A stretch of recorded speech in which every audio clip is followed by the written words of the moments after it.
평화에는 조건이 없습니다. 궁극적인 목표는 평화여야 합니다.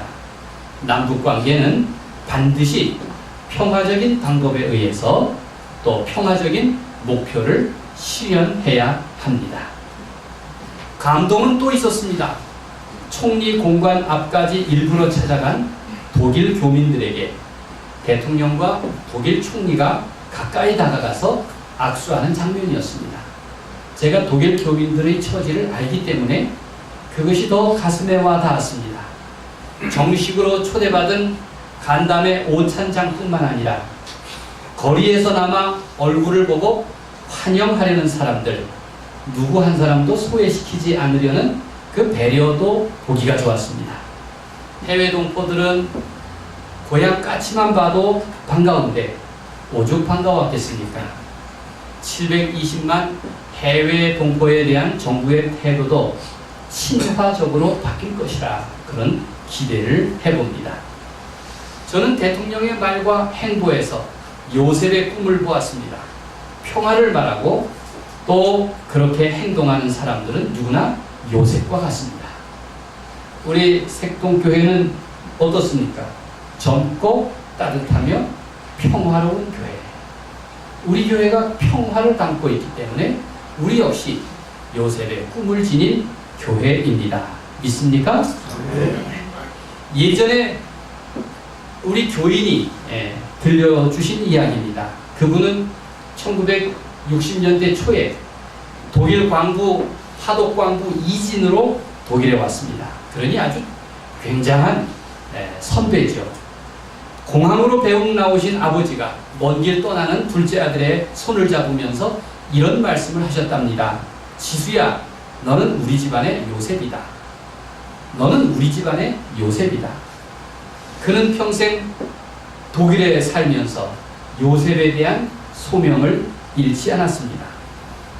3년간 광부 생활을 마친 후 그가 열심히 노력해서 광산대학교에 진학을 했습니다. 그리고 자기가 일하던 바로 그 광산에서 높은 직책까지 올랐습니다. 나중에 온 젊은 광부들에게 그의 존재는 얼마나 도전과 희망이 되었겠습니까? 그가 요셉이라는 소명을 갖고 살았기 때문에 가능한 일이었습니다. 우리가 잘 아는 요셉은 하나님의 보호, 형통하심, 또 고난과 화해를 대표할 만한 그런 본보기 같은 사람입니다. 요셉만큼 평화라는 단어가 잘 어울리는 그런 인물도 없습니다. 오늘 본문은 바로 요셉 이야기입니다. 창세기 37장에서 50장은 야곱의 가족의 스토리인데 37장부터 지지고 볶고 하다가 50장에 가서야 형제간의 갈등과 긴장이 끝나고 마침내 궁극적으로 화해하는 모습을 볼 수가 있습니다. 관계가 헝클어지고 또 신뢰가 산산조각이 나면 한 피를 나는 형제간의 화해도, 평생 한 이불을 덮고 잔 부부 사이의 화해도 참 쉽지가 않습니다. 파탄은 접시 깨지듯 갑자기 찾아오지만 화해는 멀고 지난한 신뢰 회복의 과정이 꼭 필요한 법입니다. 요셉은 성경에서 가장 사랑받는 인물입니다. 왜 그런가 하면 요셉은 구약 성경에서 예수님을 닮은 그런 사람으로 평가받기 때문입니다. 그리스도인들이 요셉을 좋아하는 이유는 고난과 아픔 중에도 하나님을 경외하는 믿음, 하나님의 섭리와 인도하심을 따르는 순종, 그리고 꿈을 꾸고 소망을 이루어가는 그 형통함에서 누구나 그를 본받고 싶어하기 때문입니다. 오늘 본문에서 요셉은 화해하는 믿음의 본을 우리에게 보여줍니다. 창세기 마지막 대목은 요셉의 증언을 통해서 과연 하늘의 뜻이 무엇인가 하는 것을 들려줍니다. 20절 말씀을 보십시오. 같이 읽겠습니다. 당신들은, 여기서 당신은 형들을 말합니다. 당신들은, 시작. 당신들은 나를 해하려 하였으나 하나님은 그것을 선으로 바꾸사 오늘과 같이 많은 백성의 생명을 구원하게 하시려 하셨나니. 그 요셉의 형들은 요셉을 애굽의 종으로 팔아넘겼습니다. 얼마나 크게 해코지한 것입니까? 도대체 형들로서 할 짓입니까? 그런데 요셉은 형들을 원망하지 않습니다. 하나님께서는 내 인생의 역경을 순경으로 바꿔주셨습니다. 하나님은 형님들이 저지른 그 악을 선으로 바꾸셔서 저로 하여금 오늘날 많은 백성을 그 생명을 구원하게 하신 것입니다. 이렇게 말했던 것입니다. 우리가 좋은 신앙인이 되려면 우리보다 선행한, 앞서간 믿음의 모범을 따라야 합니다. 그런 점에서 요셉은 참 좋은 모범입니다. 흔히 요셉을 가리켜서 꿈꾸는 사람이라고 합니다. 형들이 지어준 별명입니다. 꿈꾸는 자가 오는도다. 처음에는 조롱 삼아서 비웃은 별명인데 그러나 요셉에게는 가장 명예로운 이름이 되었습니다. 요셉에게 있어서 꿈은 그냥 꿈이 아닙니다. 그냥 꿈은 개꿈이죠. 그런데 요셉의 꿈은 바로 믿음으로 잇는 길이었습니다. 그것이 하나님을 향한 믿음으로 나아가는 길이 되었습니다. 요셉은 꿈꾸는 삶을 가르쳐준 사람입니다. 꿈을 풀어가는 지혜를 가르쳐준 사람입니다. 그리고 그의 꿈을 믿음으로 전환시킨 그러한 사람입니다. 요셉의 경우 그 꿈은 하루아침에 이루어진 것이 아닙니다. 평생 하나님과 올바른 관계 속에서 만들어진 것입니다. 믿음은 아는 것에 그치지 않고 하나님의 뜻에 순종하는 것이고 또 소망을 이루시고 형통케 하시는 그 은혜를 믿는 것, 그게 바로 믿음입니다. 우리는 창세기에서 요셉의 일생을 봅니다. 그의 꿈은 한낱 대박처럼 출세와 성공에 머물지 않았습니다. 그의 꿈이 가져온 화해의 결과를 보십시오. 요셉의 꿈이 단지 자신의 욕망에 머물지 않고 하나님의 평화를 이루는 과정이었음을 성경은 우리에게 분명히 말씀하고 있습니다. 본문을 보십시오. 드디어 아버지 야곱이 죽었습니다. 파란만장한 일생이었습니다. 그의 일생을 보면 오늘 제가 다시 톨레르에게 한 구절을 올린 그 전도서 2장 23절을 떠올리게 합니다. 일평생에 근심하며 수고하는 것이 슬픔뿐이라 그의 마음이 밤에도 쉬지 못하나니 이것도 헛되도다. 이것이 야곱의 일생을 한마디로 표현하지 않았을까 싶습니다. 아버지 야곱은 평생 자식들의 갈등과 분쟁 때문에 고달픈 삶을 살았습니다. 그의 인생은 참 슬펐습니다. 그나마 생전에 죽은 줄 알았던 요셉을 애굽에서 다시 만나고 또 형제들끼리 다툼 없이 지내는 모습을 보면서 이제 편안히 눈 감을 수가 있었습니다. 그런데 오늘 하나님의 말씀을 보니 그가 진심으로 편안하게 눈을 감지는 못했던 모양입니다. 왜냐하면 자기 자식들에게 남긴 유언을 살펴보니까 그런 생각이 들었습니다. 아버지가 죽고 나니까 이제 형들이 불안해합니다. 형들은 아버지가 죽었으니 요셉이 보복을 하지 않을까, 그래서 두려웠습니다. 그동안 아버지 때문에 참고 미뤄두었던 복수를 하리라, 그렇게 생각했기 때문입니다. 15절을 보십시오. 이렇게 기록하고 있습니다. 요셉의 형제들이 그들의 아버지가 죽었음을 보고 말하되 요셉이 혹시 우리를 미워하여 우리가 그에게 행한 모든 악을 다 갚지나 아니할까 하고 그렇게 두려워했던 것입니다. 얻어맞은 사람은 달게 잠을 잘 수 있지만 때린 사람은 잠자리가 아주 불안한 법입니다. 여러분 누구나 복수를 벼릅니다. 여러분 다 그렇죠? 다 여러분의 심장에 복수의 틀을 갈고 있지 않습니까? 제가 과장한다고 생각하지 마십시오. 말 한마디도 결코 빚지고는 못 사는 사람들입니다. 뒤에서 나는 별로 잘못이 없는데 뒤에 차가 빵빵거리면은 여러분 그냥 지나가는 사람 있습니까?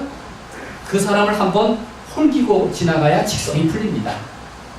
누구든 말 한마디도 그냥 지나칠 수가 없습니다. 반드시 갚아야만 합니다. 복수라고 하는 것은 인간의 3대 욕망에 속합니다. 실감나지 않으시죠? 열왕기상 3장 11절에 보면 솔로몬이 하나님께 1000번 제사를 드리고 나서 하나님께서 네 소원을 말해봐라 그랬을 때 솔로몬이 뭐라고 대답합니까? 제게 백성을 재판할 때 판단할 수 있는 지혜를 주십시오. 그래서 하나님께 크게 칭찬을 듣습니다. 하나님이 이렇게 말씀하십니다. 내가 장수를 구하지도 않고 부유함을 구하지도 않고 원수의 생명도 구하지 않고 지혜를 구하다니 하고 칭찬하시죠. 바로 여기에서 인간의 3대 욕망을 찾아볼 수 있습니다. 오래 사는 일, 부자로 사는 일, 복수하는 일. 뭐 여러분이라고 예외가 있겠습니까? 저도 칼을 품고 삽니다. 사실 요셉이 형들에게 보복을 했다고 해서 복수를 했다고 해서 누가 그거 참 지나치다 라고 말할 사람 없습니다.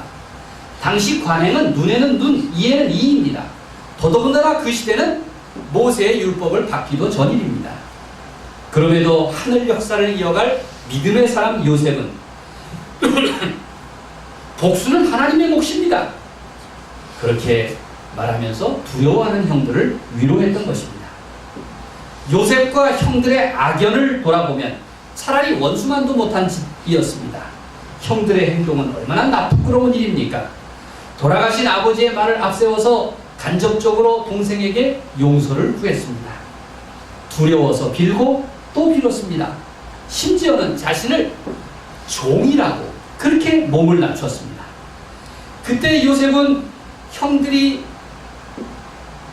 저렇게 자신에게 용서를 빌고 종이라고 몸을 낮추는 그것을 보고 마음 아파하면서 오히려 형들을 위로하고 나서지 않았습니까? 20절 말씀 아까 우리가 읽었습니다만 제가 공동번역으로 좀 쉽게 설명하겠습니다.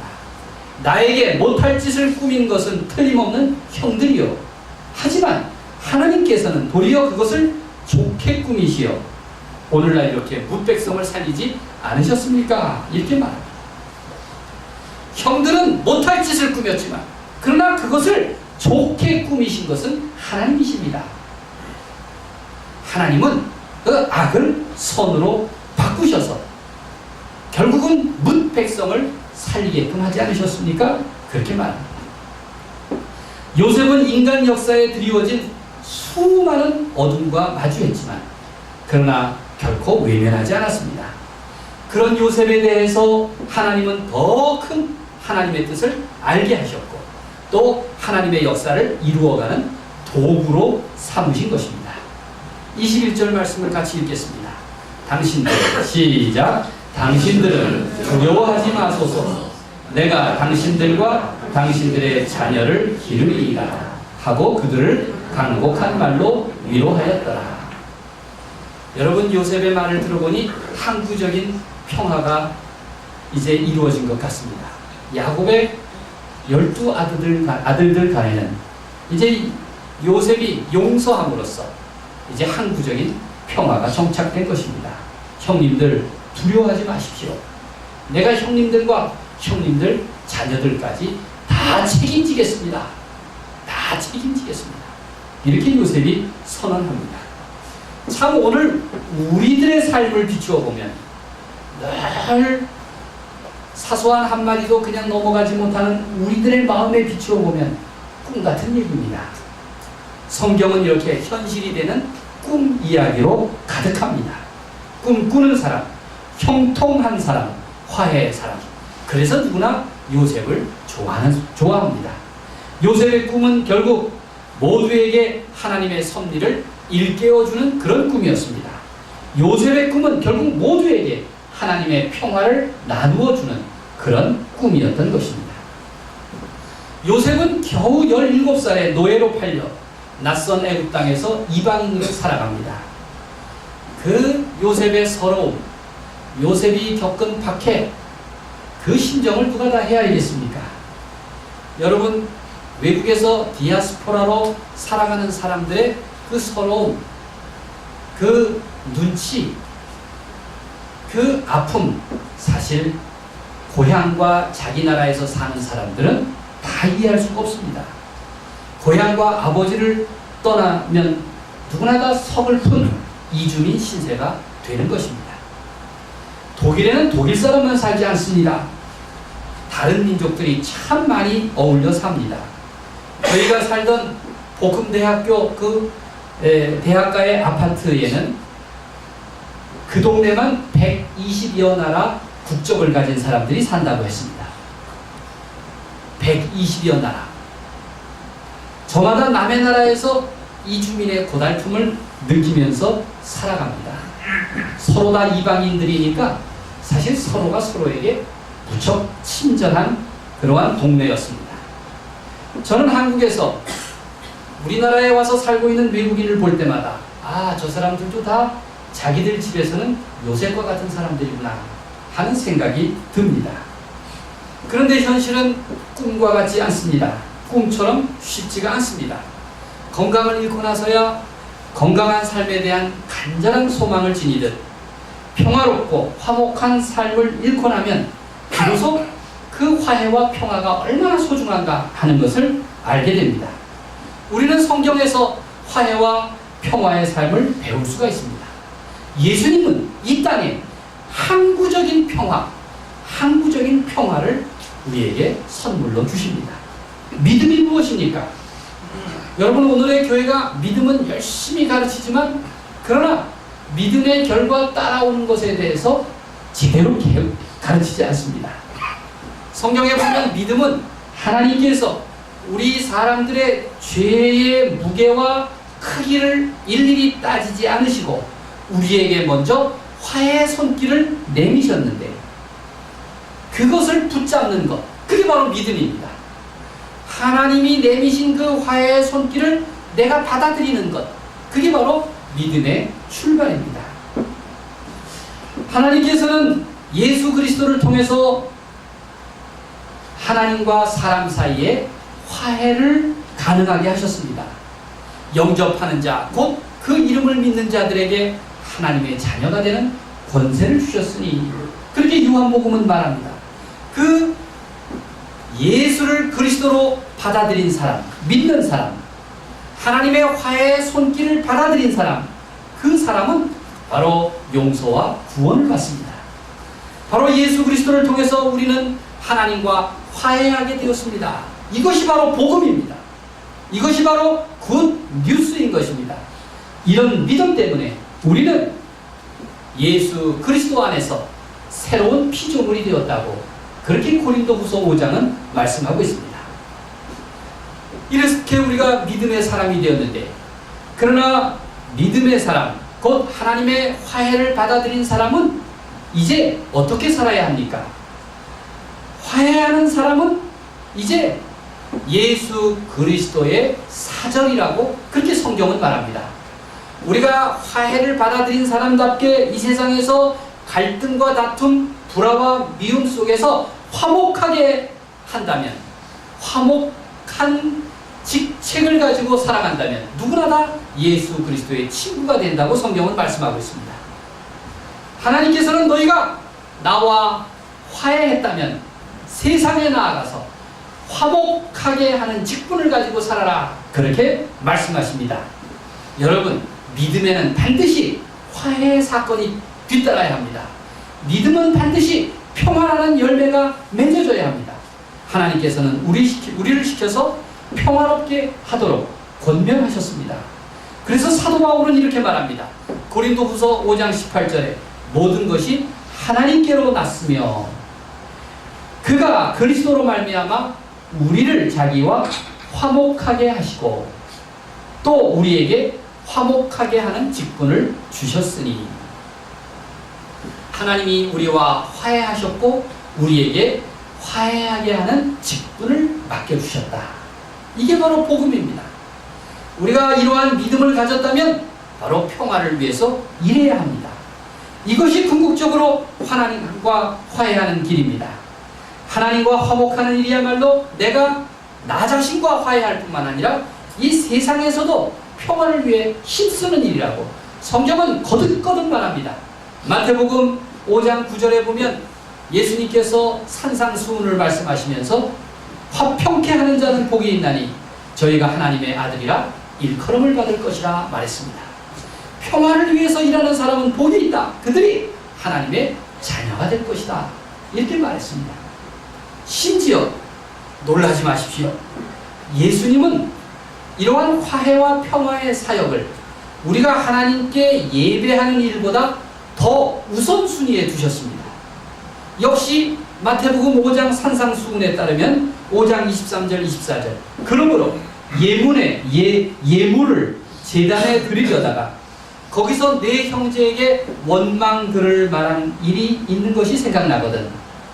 예물을 제단 앞에 두고 먼저 가서 형제와 화목하고 그 후에 와서 예물을 드리라 이렇게 말씀하셨습니다. 하나님 앞에 나와 예배하기 전에 형제와 갈등이 있고 그래서 불평하고 원망 들을 만한 일이 있거든. 하나님께 예물을 드리기 전에 그 예물을 제단 앞에 두고 가서 형제와 화해해라. 형제와 화목한 후에 돌아와서 하나님께 예물을 드리라고. 그렇게 이러한 화해와 평화의 일을 하나님께 예물 드리는 일보다 더 우선시하라고 그렇게 예수님이 말씀하신 겁니다. 이 얼마나 놀라운 일입니까? 우리 한국교회는 그동안 믿음은 가르쳤지만 이러한 평화의 사역에 대해서는 가르치지 않았습니다. 여러분, 교회에서 평화에 대한 말이 참 인색합니다. 여러분, 색동교회나 오니까 평화하지 다른 교회 가면 평화라는 소리 듣기 힘듭니다. 좋은 교회 다닌 거라 이렇게 생각하십시오. 네.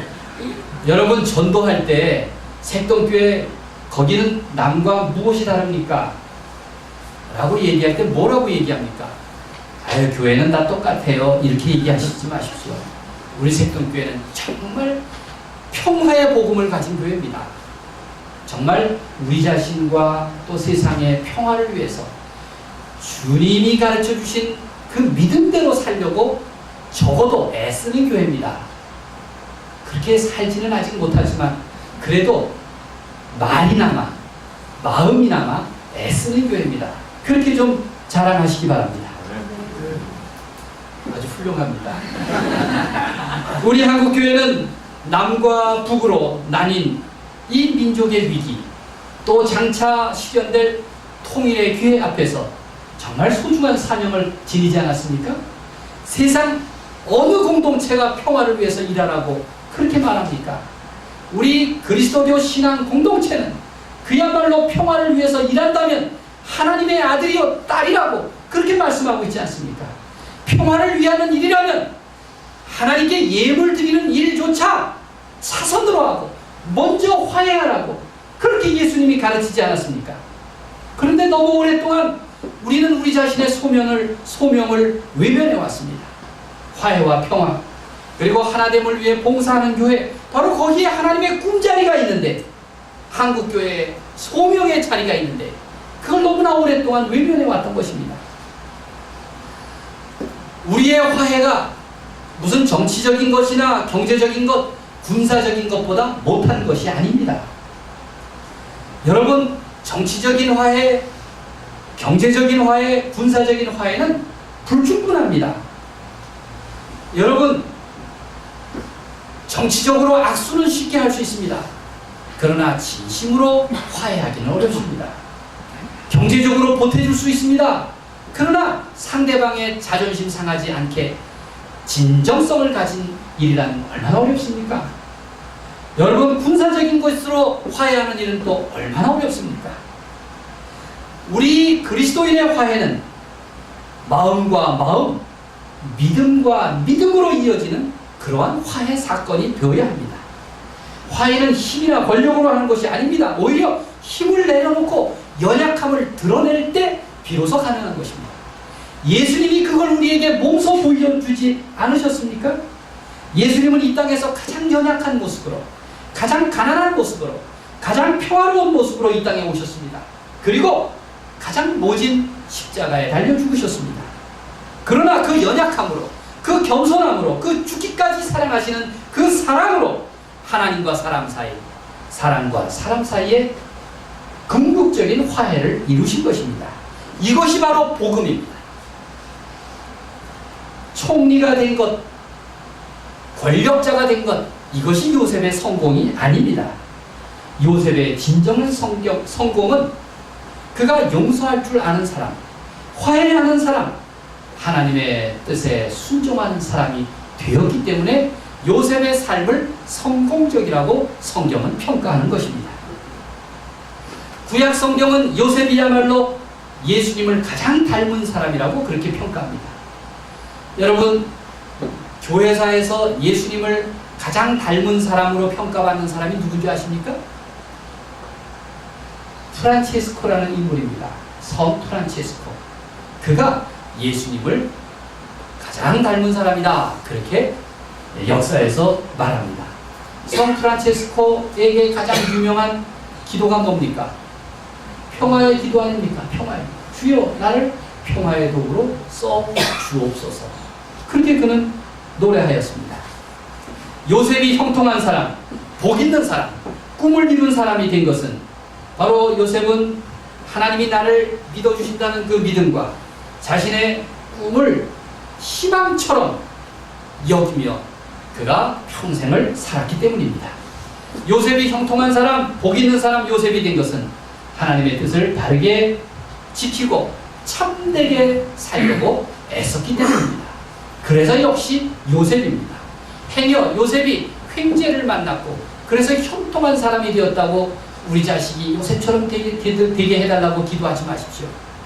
요셉이 비록 고난 가운데도 꿈을 잃지 않고 소망을 잃지 않고 화해와 평화의 삶을 살았던 그 결과 그가 형통한 사람이 되었음을 여러분이 믿고 내 자녀들도 그런 인물이 되게 해달라고 기도하시기를 바랍니다. 여러분, 이런 생각이 듭니다. 분단 72년의 역사를 생각하면 우리 민족은 도대체 어디서부터 꼬였나? 참 경제적으로는 세계 10번째 간다고 하지만 이 민족처럼 불쌍한 나라가 어디 있습니까? 그렇죠? 이 민족이 도대체 어디서부터 꼬였나? 생각이 듭니다. 야곱뿐만 아니라 우리 자신들도 참 인생이 그렇게 녹록지는 않습니다. 그런 생각 안 해보셨습니까? 내 삶은 도대체 어디서부터 꼬였나? 내 인생은 도대체 어디서부터 꼬였나? 혹시 결혼하면서부터인가? 여러분, 그런 생각 가끔은 하시죠?